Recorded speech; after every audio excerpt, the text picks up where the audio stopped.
बच्चों, आज हम कक्षा 10 विषय गणित अध्याय 1 वास्तविक संख्याओं का प्रश्नावली 1.4 का क्वेश्चन नंबर 2 देखेंगे, जिसमें दिया है कि ऊपर दिए गए प्रश्न में उन परिमेय संख्याओं के दशमलव प्रसारों को लिखिए जो शांत हैं। हमको मान ज्ञात करना है।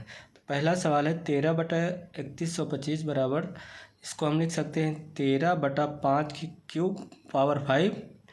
अब करना क्या है कि नीचे 10 लाने के लिए 2 से गुणा करना पड़ेगा। तो 5 बार है, इसलिए ऊपर नीचे 2/2 को 5 बार से गुणा करेंगे। जब इसका गुणा करेंगे तो 13 गुणते 32 होगा, और इसका गुणा करेंगे 2 गुणते 5 की घाते 5।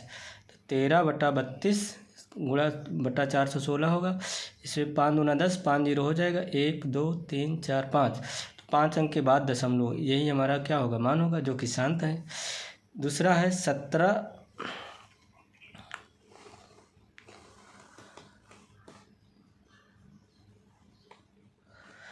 सेकंड क्वेश्चन है 17/8 बराबर, तो इसको हम क्या लिख सकते हैं, 17/2 की घाते 3।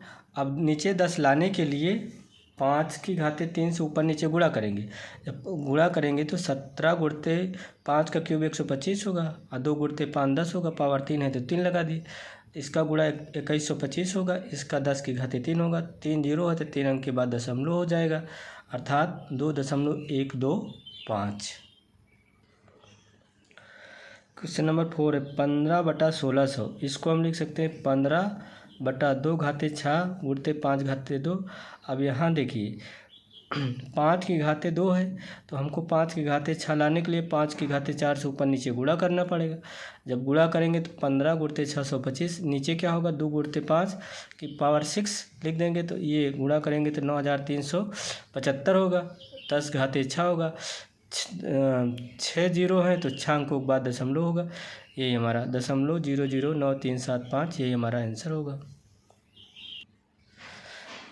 क्वेश्चन नंबर 6 है 2 घाते 3/2 घाते 3 गुणते 5 घाते 2, तो इसको लिख सकते हैं 2 घाते 3 गुणते 2 घाते 3। 5 की घाते 2 है तो 5 से ऊपर नीचे गुणा करेंगे, तो 23 गुणते 5/2 घाते 5 गुणते पावर 3।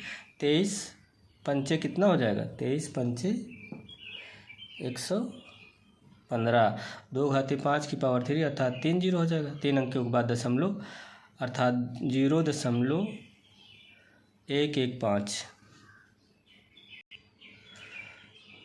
8वां क्वेश्चन 6/15, इसको हम लिख सकते हैं 3 दूना 6 3 5 15, तो 2 से ऊपर नीचे गुणा, 2 दूना 4 2 पंचे 10, 1 जीरो तो 1 अंक बाद दशमलव, 0.4, यही हमारा आंसर होगा। 9वां क्वेश्चन 35/50, इसको हम काटेंगे 5 7 35, 5 हम 50, 1 अंक के 1 जीरो है तो 1 अंक के बाद दशमलव, 0.7।